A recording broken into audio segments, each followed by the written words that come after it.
Hi there, I'm Noel Plum, and you are watching The Atheist Edge. At least you will be in a minute.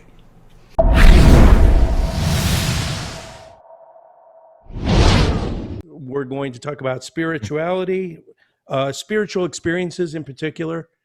What does this definition mean to each of you? I would actually, you brought up a good idea. Maybe we could ask Brady to define God.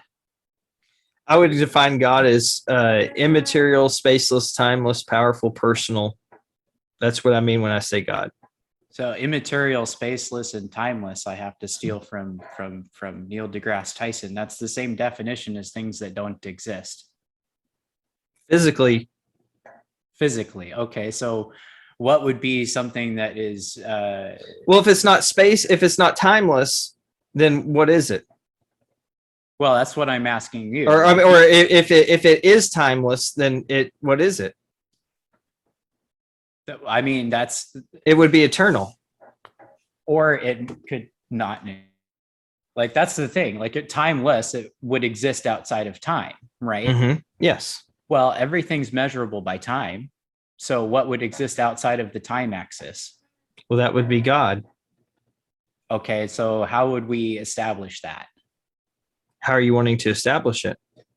Well, that's a good question. I mean, it's the theist who brings the claim, right? That there's a God. So it seems to me like when you're bringing the claim, you should be able to define and somehow show, or at least provide some kind of falsifiable definition. And I think this is where I think we struggled in our conversation before, is because you're wanting to use naturalistic means, a physical means, to describe an immaterial entity. Because how am I going to say God exists? Well, all right, we can go ahead and pull out the cosmological and the teleological argument. We could talk about the ontological argument for the existence of God. I think the word "exist" needs to get pinned down as maybe we should. A definition we agree on too. Yeah, what's the definition of exist? Let me look. Well, let's not say. Let's look it up. It's like this is pretty basis word here. As you pointed out, Jim, this is a constant thing that I have in dealing with theists, is defining words. You know, the fact or state of living or having objective reality. fact. Yeah. So by that definition, God does exist. So it doesn't have to be made of atoms to exist. I would agree with that. Yeah. Because space itself, we can all agree is not material at all. But we've proven that it can be ripped, torn, twisted. I don't think I would agree that space is not material. Oh, I'm okay. like, I mean, I've only taken my general first year of physics, but I don't think that's a correct statement by the physicists. I could be wrong. But too. Everything we know of in the universe is material. Whether it's energy, matter, dark matter, as far as we know, that's all material. Not necessarily stuff that has physical substance, but it is material because it exists within the material physical world.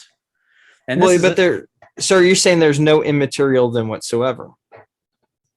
Well, how would you even show something like that to be real versus imaginary?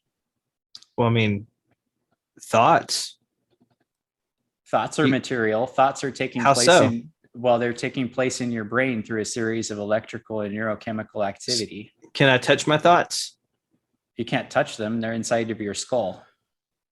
So you could cut open my brain and see them. And synapses. You can't see them, but we can see them. Okay, you can't see them. Well, that's your spot. Hold on. I wasn't finished. Okay. You can't see them with your eyes, but we can see them with PET scanners and MRI. Yeah, we can see what activity is going on in your brain as you do different things and think different things. So your brain activity is very much 100% material. Yeah, the activity, but can you see my thoughts on that PET scanner? What would that have to do with anything? Because it's my point. No, it's like, what is if I'm thinking of a pink elephant, can you cut open my brain or do a PET scan or something and see a pink elephant? we could see the visual associative cortex of your brain light up when we ask you to imagine a pink elephant. We could tell which part of your brain is thinking about it. But I didn't say for you to ask me to ask me to think of a pink elephant. Well, but even then you still can't do it. You're not going to be able to see my thoughts. You can see the brain activity going on, but you can't see my thoughts. Okay, but what does that prove? What does that That means thoughts are immaterial. No, it doesn't. That actually, It how so? How it doesn't? Because thoughts are electro-neurochemical activity in your physical organ of your brain inside of your skull. But they're not physical. Yes, Jim. So I'm telling you, I've that's never a seen simple fact. That's a simple fact. Your brain activity, every bit of activity that your brain does, from the midbrain that maintains your heartbeat without your consciousness, all the way to your executive function in your frontal lobes, every bit of this is very much physical, material, biochemical activity. Well, I think we're getting hung up on abstract versus the real. Well, if we're not going to use an actual saying, definition of material versus immaterial, then what's the point? Yeah, I mean, an actual pink elephant doesn't exist. But what River's saying is, I don't know if we have the technology yet, but in theory, we will come to that point where we can just compile all the data, the neurochemical data in your brain, and recreate that pink elephant, maybe digitally. But the actual pink elephant doesn't exist, or whatever you said. Okay, so if I understand, like I think the argument that's being made here is because we can't cut your brain open and physically see a pink elephant in it, that we want to say that's immaterial. Immaterial things exist, therefore God exists, and I don't think that gets us there. Well, I mean, we can go beyond thought. I mean, there's a lot of other examples of immaterial. Go for it. Emotions. Those are also neurochemical and electrical in your brain, just like thoughts. Same thing. Okay, but I think where the disconnect between both of us are coming in is that you're talking about how you can see that those things are happening, but you can't actually see those things, like pain, like. And what does that prove? That doesn't prove that a God exists. That's immaterial. Well, I'm not saying it does, but what I'm saying is that then why bring it up? Because it's immaterial, that there is an immaterial reality to this world that we live in. Okay. And so God is part of that reality. And this is part of the equivocation that we're getting into here. Like I said, if you want to say that thoughts or some aspect of thoughts, like I'm happy to philosophically say that thoughts might be okay, philosophically, not scientifically. But wait, hold on, stop. I think you just I think you just said something that might help us be able to connect. You said you made a distinction between philosophical and scientific, because if you're trying to use science that studies the physical world that we live in, this universe, and you're trying to use it to measure to find something that's immaterial, God, you're never going to find it. So this is what I like this is the equivocation I'm talking about. Okay. The argument here that you're making is that because we can imagine some things that are immaterial, or what we'd philosophically describe as immaterial, we're also talking about a physical reality where you're claiming that a God is immaterial, right? In a physical sense, in a scientific sense, not a philosophical sense, right? You're saying that God is immaterial in a scientific sense. Is that correct? Well, I don't think I would say that at all, given what I just said, and that there's no way scientifically that we can even study or come to a conclusion of an immaterial thing. Now, what I would point to is that the material things that we do see, like the design of creation or the design of this universe, that what we could see, the fact that there's even a universe at all, those things point to a God. How? Well, the fact that, I mean, think about our atmosphere for just a moment. Of the percentage of, was it 24 something percent oxygen in our air? If there was more, we'd have spontaneous fires bursting out everywhere. If there was less, we'd suffocate and die. Well, over the 4.5 billion year history of Earth, oxygen levels have been at much higher and much lower. In fact, there was no oxygen in the atmosphere in the early Earth. Okay. We had to have plants and algae and stuff first, because oxygen is a byproduct of metabolism. But still, that's not doing anything to move your case one way or the other. That might do your case to maybe take a shot at like a young Earth creationist, but it's not doing anything to take away the existence of God. I'm not sure how anything you said shows any evidence for design. The fact that there's just the right amount of oxygen. I mean, there's others. I mean, our distance from the sun, the distance from the moon to the Earth, and the gravitational pull. I mean, all these things. If they were off just a little bit, we cease to exist. That's not even remotely true. Our orbit changes by, like, I forget, several million miles during the course of a year. It's elliptical. You know that, right? Yes. Okay. And it's been calculated, our orbit could be somewhat different and we'd still be here. Well, the scientists talk about the Goldilocks zone. Am I right? I mean, this is more your field than mine. I mean, there's a range, but there's still nothing about this. But we're in the range is the point.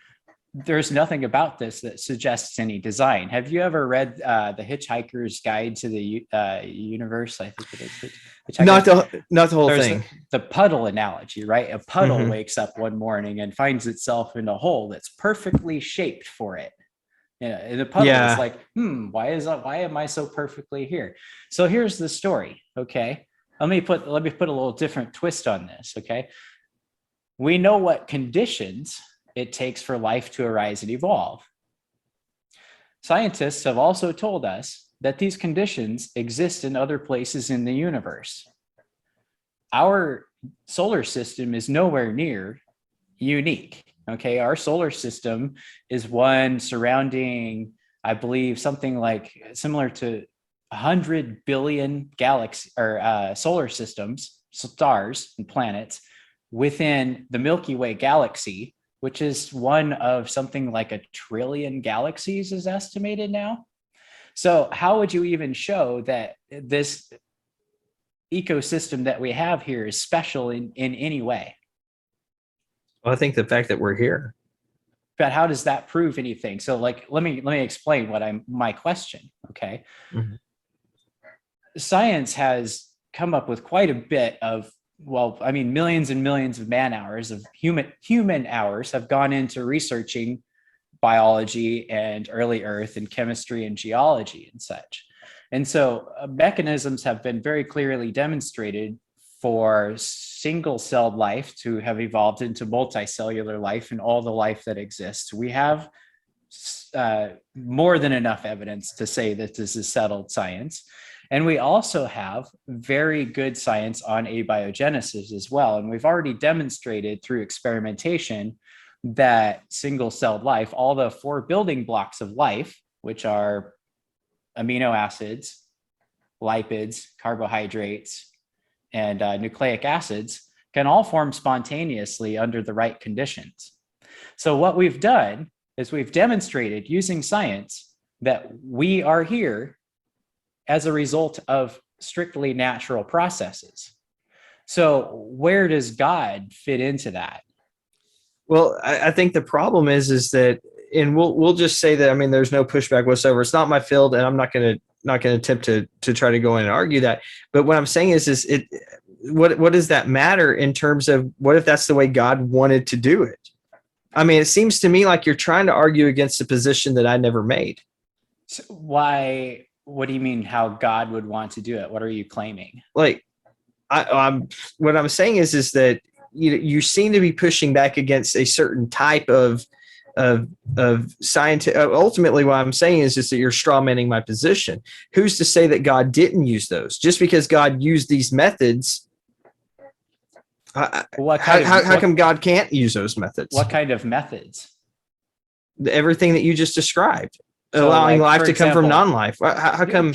Does God genetically mutate the DNA every generation of every organism? I didn't say that. Well, how else would it be? Because we know that life evolves through genetic mutations and other factors. The genetic mutation is the base part of evolution. And then there's selective pressures, there's other things that happen, genetic duplication and such, right? Gene deletion, gene insertion, there are all these things that cause it. But bottom line, it's mutations to DNA and RNA that cause the evolutionary change to occur. And so, like, for example, in an average human, all right, an average human has something like 3 billion base pairs of DNA in our 23 chromosomes, right? Out of that, we have every new human that is born has approximately 60 new point mutations. So out of that 3 billion base pairs, there would be just like 60-ish roughly mistakes, or where the wrong nucleotide gets put in. Okay. And this is what causes the actual change that gets selected on. And so what I'm asking you is, if you're going to claim that there is a God, a timeless, spaceless, invisible, supreme being that is causing this to happen, is that God coming down and monkeying with the DNA deliberately? Because as far as we know in science, this just happens by itself. He could. I mean, I don't know. Jim? I'm going to play God's advocate real quick. Just for this, I was thinking about this.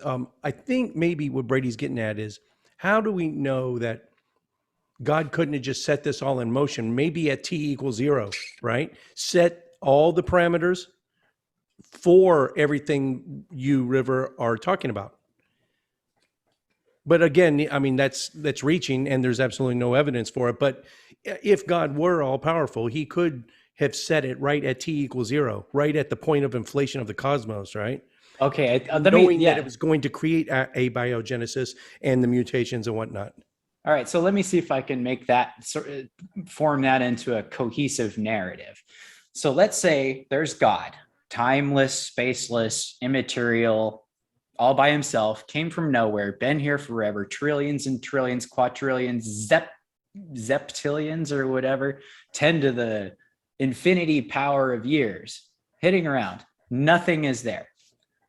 Gets bored one day and decides to create a universe. Poof. Sets up the constants for the universe. Here comes the Big Bang, the inflation of the cosmos. You have nothing but hydrogen at first, and then you get stars forming and stars exploding and rocky planets forming over billions and billions of years. And then here's Earth, one little corner back here in some spiral arm of a misbegotten galaxy in the middle of nowhere. All of a sudden he decides, I'm really lonely. I'd like some life forms to worship me. And so God just kind of gravity forms a planet, and it just spins around for billions and billions of years, and things gradually happen on it. And then 4.5 billion years later, roughly, or somewhere 4-ish billion years later, God decides that whatever's going on isn't enough, needs to make some animals and some humans. And then there's the Noah's flood, and then decides that, humans are misbegotten and need a savior and all this stuff. So I guess what I'm saying is that the whole Christian narrative, the entire Christian narrative of everything, whether they believe in creationism or theistic evolution or what, makes absolutely no sense in light of what we actually know about a very old universe and Earth. Yeah. Okay. Your last sentence though just didn't make sense. I don't understand. So you've created your narrative of what it would be like if God were to have set everything in motion in a certain way, in a certain manner. That's you your create claim. This narrative. You create this narrative then of why God would do things the way he did it, and then you knock it down. I mean, that's the definition of a straw man. Okay, give me a better explanation. Now we're talking about trying to get into the mind of God. Who's to say why God would even want to do it to begin with? I don't know. That's not something that's revealed in scripture. We don't know. Yeah. So what I'm trying to do is kind of present the meta objective view from outside of religion, right? What you're saying is that this God's been there forever, and then took 14.5 billion years to get to this point where he's very concerned about what humans do with their genitals. But that's just a complaint though. That's just a complaint. You're not actually arguing against God. You're just complaining about Well, about no, him no, or I've the heard- I know- possibility of how he could do it. No, it's not a complaint. It's a statement of fact. We know that the universe is about 14.5 billion years old. This is a fact, and we have to reconcile this somehow with your Christian claims. Well, I mean, I don't know if anybody would say it's a fact that it's 14.5 billion years It old. is absolutely a fact. It's, I I mean, it's give or take like 1% or something. Jim like says that. 14.8. I mean, there's variables. So I don't know if we'd ever want to say fact on that. It could be, Yeah. it could be a little bit older, could be a little bit young. Who knows? We don't know. Science, no, we don't say we don't know. Maybe you as preachers don't know, but scientists do know this, and we can actually give you the margin of error. That's why we say 14 point whatever billion years, give or take like 1%. We actually know this well enough to know what our margin of error actually is. Okay. Don't conflate what you don't know with what science knows or doesn't know. Let's be clear on that. We absolutely know that the universe, our visible universe that we're in, is approximately 14.5 billion years old, give or take a percent or two. And you have to square this somehow with the God narrative. Now, how are you going why? to do that? Why do I have to? What? Who's well, okay? Let's say it's 14.8 billion years. In fact, Jim just said he looked it up and it's 13.8 billion years. So I guess I don't know who's right. Are you right, River, or somebody else? No, it's 13.8. So yeah, River. Yeah, we're right on there. Like 10 years ago, they thought it was 13.7, so it got adjusted. We're adjusting and narrowing it down, but like that's why I say you don't say, well, we know like this is a settled issue. No. We may have good evidence, we may believe, but even then, it doesn't matter if it's 100 billion years old. What does that do to take away from God or not? Well, it takes away from the Christian story. Like your Christian story. Well, you're claiming that this God created this universe. Yeah. So. Yeah. Well, how do you square the fact that it's been sitting around for 14 billion years, and so now? So you're mad that God took 14 billion years to bring humans on the earth? Not mad. It just doesn't make any. Or you're upset sense. with it? Okay, No. Well, I would not think that it would make logical sense. Let's try not to gaslight me here. I'm not coming at you with like anger about it. I'm just telling you, this doesn't make any logical sense.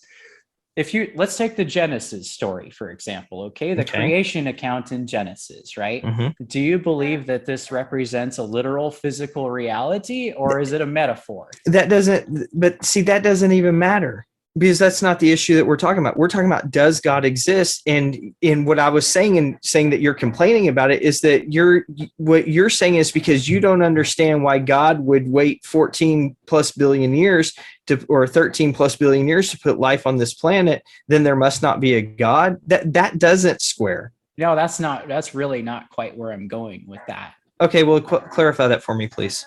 Right. So like, what is the sense in that? Like, you have a Bible that makes a claim that a God created the heavens and the earth and then made a man and a man out of a handful of dirt and made a woman out of a rib.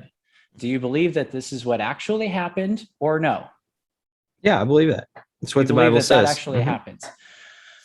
And now, hold on. If God is God, is that out of the realm of believability? What kind of a question even is that? What do you mean if God is God? I mean, if there is a God, if there is a omniscient creator God who put all this in the universe, why is that even hard to believe?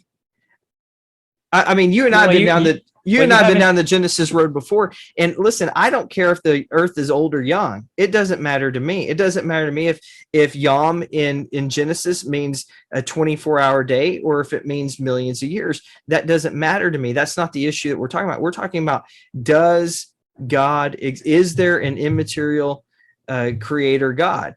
Okay, that's the question that we're talking about. And you're trying to shift the conversation to talk about this. I'm actually trying to bring it back full circle, okay? Because what you told me is that you believe that evolution was God doing a thing, right? It could be. Okay, well, how do you show that? Because here's the deal. Here's the fundamental problem we're having here is you're claiming that a God exists. And we Okay. don't, like, neither one of us have any reason to believe you, but you've made the claim that the fact that we're here proves that a God exists. And yet what I've done Well, I is didn't say that it's evidence. I don't say that the fact that I'm alive is dead proof that, oh, there is a God. I think it's evidence. This is the whole Christian understanding of this. This is a complicated, a full, robust case. We're not looking at just one little piece of evidence. We're looking at the picture as a whole, and we're reasoning from effect all the way back to the cause. What makes the best sense? What makes the best sense? Because we can't go back in time. We can't see what happened at t = 0. Right. So do you feel like the dirt man and rib woman story makes more sense than scientific evolution theory somehow? But even at that, though, there's debate in the Christian community on that, whether it's the case or not. And you can be as pejorative as you want about it, but that just shows more of your bias and your unwillingness to actually look at the evidence. It's literally what the book says. I'm simply relating the story. Well, River, you know, by saying dirt man and rib woman, that's literally what the book says. What translation says dirt man and rib woman? It says God picked up a handful of earth and turned it into a man. Okay. What else would you call that? I would call that a man. Other than Golem, which is like a Jewish ancient ritual magic kind of spell. Is it possible that picking up the clay or dirt, I think it says it both ways in Genesis 1 and Genesis 2, right? Could that be a metaphor for an old earth hypothesis and evolution? Yeah, there's some who organic matter from inorganic matter. No, I don't think so, because we're talking about an ancient time where no one even knew where the sun went at night. No one knew how old the earth was. No one knew how to date rocks. No one knew what fossils were. No one knew anything back in the Bronze Age. Like that's absolutely ridiculous to look at the Bible and say it somehow means something modern science has just now figured out. That's ludicrous. Maybe not in the Levant, but I think the Greeks already had a fair understanding of the shape of the earth, right? I mean, Aristotle said some things that kind of turned out to be halfway true if you interpreted his words liberally enough. And same with Plato, and same with all these other ideas that are just passed on. Like Charles Darwin, even, for example, didn't have a thorough understanding of how some of the mechanisms of his own theory worked. He had a manuscript from Gregor Mendel that he hadn't read by the time he died. It would have added another piece of his picture. But what I'm saying is that knowledge is gained over time. Okay. And so if we go back through time, if we look back in time, we have less knowledge. And we didn't have very much knowledge in the BCE times. Human knowledge was very slim. We didn't even figure out to wash our hands after going to the bathroom before doing another surgery until the 20th century. And the idea that you could take the Bible, which is an ancient, like the Genesis stories or ancient mythology, and take them and apply them and claim that it somehow means evolution now, that's silly. Well, I mean, in full disclosure, I'm not a theistic evolutionist, but the whole point is that you're struggling here with this idea, this concept. Well, because let's just take it like this. All right. I don't think the people in the Bronze Age were just absolutely, just complete morons who it's a wonder that they even survived. I think they were intelligent people. Now, did they have the benefits that you and I have in being able to learn at definitely much higher rate? No, they didn't have that at all. But that it almost speaks to the point. God's communicating to this people group. He's gonna communicate in a way in which they can understand. I mean, isn't that the best? I mean, that's what we do as teachers, right, River? We try to communicate to our students in a way. We throw the ball where they can catch it. Yes, but you're still starting with the assumption that there's a God. Well, you're still starting with the assumption that there isn't a God. I'm starting from the assumption. I'm starting from the assumption that we cannot claim one way or the other. I'm starting from a naturalistic assumption. Well, that's your problem. Let me explain what this means. Okay, because this is a thing where every Christian I talk to seems to deliberately misunderstand what I'm saying. I start from a naturalistic assumption that everything around us can be investigated using naturalistic means, naturalistic methodology, and understood in purely naturalistic terms. Now, I am open to something else being the case. However, the entire work of science over the last few hundred years has turned up absolutely nothing that violates this assumption. So if you have something that violates this assumption, I'm keen to hear it. And there's a Nobel Prize waiting for you if you can demonstrate it. But River, to that, I would say, surprise, surprise, you found exactly what you were looking for.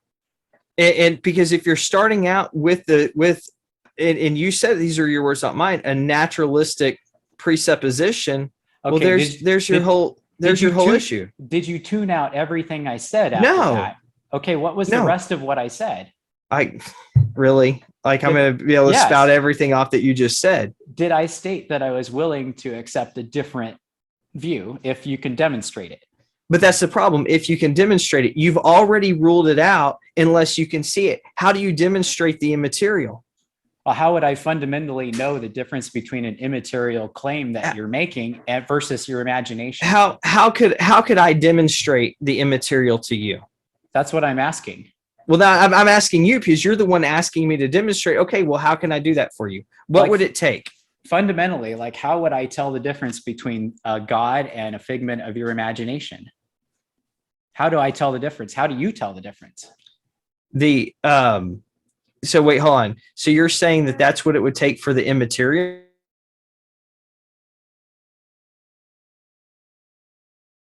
Right? Yeah, I mean, thoughts that you have. Yeah, those are immaterial. Mm-hmm. Okay, so how do you fundamentally distinguish an immaterial God from a thought or an imagination? What do you mean? In what way? How do I know if there's a God versus a thought that's in my head? Yeah. Well, we work from effect to cause. I look at this world around me and it shows the evidence that there is a creator God. All right. And so then that's how we end up back at the science again. So what evidence do you see in the natural world that tells you there's a God? Are you familiar with the teleological argument or the cosmological argument? Let's bring them up on screen and talk about them. All right. Well, we have 10 minutes left before Jim goes. That would be the spot where I would say if you really want to understand the Christian position and being able to know, I mean, are you asking me if I 100% know that there's a God? No, I can't 100% know. Can I put a percentage on it? No, that would be arbitrary and I think a complete waste of time. But how do we determine it? What are the things that lead us to believe this? I would encourage you, especially since I mean, science is your field. Look into, and I can send you some books that I think that you would actually find, palatable in terms of the people who are writing. It's not just a pastor who's never studied science before writing. I wouldn't send you anything like that, but look into these issues because I think that what you've seen from Christianity, or the version of Christianity that you've seen, is a very weak version. And it doesn't give good explanations. And I think that there's better explanations that are out there. And that I think if you ran across these, if nothing else, you would say, okay, I still disagree, but I at least see where you're coming from. Jim, you and I've kind of walked through this. Well, not just you and I, but others as well. I mean, wouldn't you say that's a pretty fair representation of what I said? Yeah, I've got some hesitation on it, though, of course. But sure, yeah. I'm not saying that you agree and that you think that there's a God. No, you summed it up pretty well. Yeah. Okay. So maybe let me take a quick, do you want to talk about the teleological and arguments and stuff maybe at a future show? I'll be back home next week. We could. I'm probably not the best person in the world to talk to about that. I can talk, but I'm not a PhD either. I'm just a TA. So, we're both amateurs, right? Yeah. Yeah. Well, because my specialty is cults, the occult, sure, New Age spirituality, different world religions and stuff like that. And so I guess what I'm saying is that if you really wanted to have that conversation, I could maybe line up somebody who would be better suited to have that conversation with you. Well, I'm happy to talk with different people. I'm happy to talk with you about different things. Sure. We've talked about a lot of different things, but okay. So this might be a good time to start kind of putting a bow on it. You guys just want to give your final thoughts, and then we'll do plugs. And now I've got an announcement to All make. right, River, you can go first. No, go ahead. I started. Sorry, I can't remember who. Well, I really don't. I'm trying to think of what would be the best way to start. We really didn't get too far into the spiritual experiences. I wish that we could have maybe just agreed to disagree on the one. Kind of going. If we could roll back the hands of time, I'd say let's just agree to disagree and move on. But in terms of what makes a real Christian, those points, the 6 points that I put up on the screen, primarily, fundamentally, the salvation one, kind of stands the tallest if that's a possibility. But I love River. I love the question, and I thought that's what made that conversation. One of the things that made the conversation so great is because I appreciate you saying, okay, what constitutes a quote unquote real Christian? Because that demonstrates to me that, hey, I don't want to straw man your position, but at the same time, how do you see it? And so I appreciate that, and I'm glad that we got to at least look at one Christian, and so because what I certainly don't want to do is just because there's been a couple of people that have famous Christians that have left the faith, and I'm certainly not going to say, well, they weren't real Christians. For one, I don't know them. Jim and I both know a guy named Ken left the faith. Man, as far as I know, and I've got to know Ken pretty well, we've had private conversations, we've gone and got coffee together. The dude was a real Christian the way I see it, and he walked away from the faith. And I think that it's important, though, that as we come across people who claim to be Christians, okay, well, what do you really believe? And does that match up with what mainstream Christianity actually believes, or something else? Well, I certainly appreciate your willingness to talk with me about it. When you said that you could tell me what a real Christian was, I'm like, hey, maybe here's the first person who could actually do this, right? So as I explained earlier, I came from a different kind of Christianity, and I have different kinds of Christians in my family. The reason I'm traveling actually is because my sister-in-law just got ordained as a deacon in the Methodist church. Oh, wow. And she's very liberal, social justice warrior-y. And I think the only thing that her and I actually disagree on is the number of gods that exist. So I'm not antagonistic necessarily toward Christians as I seem to be online. Like I choose very blunt words, but I'm happy to be nice in person. And one thing I get from a lot of Christians is that they tell me that I behave more like a Christian than a lot of Christians they know. They're using it in the sense of are you a good person? Do you care for people? Are you kind? And stuff like that. And so if that's what a Christian is, then I guess I would have to be a real Christian, but I don't know. I don't. And we honestly kind of just got started on that topic and then wandered around a bunch of different places. And I think maybe if you're willing to come back for another go, I will have probably a bunch more questions. Let's do it. Yeah. That would be a much better thing for me to have a conversation, because we could have a good conversation on that. I'd be happy, because I think we could walk down all 6 of these items and really have a nice dialogue to understand, because I don't want to no true Scotsman somebody, and I don't think you do either. And so, and again, also understanding it from, this is what the vast majority of Christians believe. The people who call themselves Christian, this is what the vast majority, because at the same time, I think it would be disrespectful for me to say, oh yeah, River's a Christian, because if you don't believe God exists, it's kind of like saying, I love everything William Shakespeare wrote, but I hate Romeo and Juliet. Well, then you can't really love everything that he wrote. So I wouldn't want to do that, because I think that would be disrespectful. But anyway, I would love to come back and talk more about these items. Let's do it. I'm down. All right. Hey, maybe for viewers, add some questions for us next time. Yeah, that works. Maybe by next time, River will be at a point where she can disclose the new channel that's coming up, right? Yeah, break some news. Yeah. And Brady, Watchman Fellowship, exposing cults. What else? Cults, the occult, all that fun stuff. And then, of course, Arlington Baptist University, abu.edu. Hey, only one of 2 schools in the state of Texas. We're just launching our online ed degree, and it's us and Texas Tech are the only 2 universities in the state of Texas that'll give you an accredited teaching degree that leads to certification, completely online. So that's exciting stuff. Oh, let me plug my school real quick, because All we right. we are expanding our online curriculum. CU All Denver, this University of Colorado, ucdenver.edu.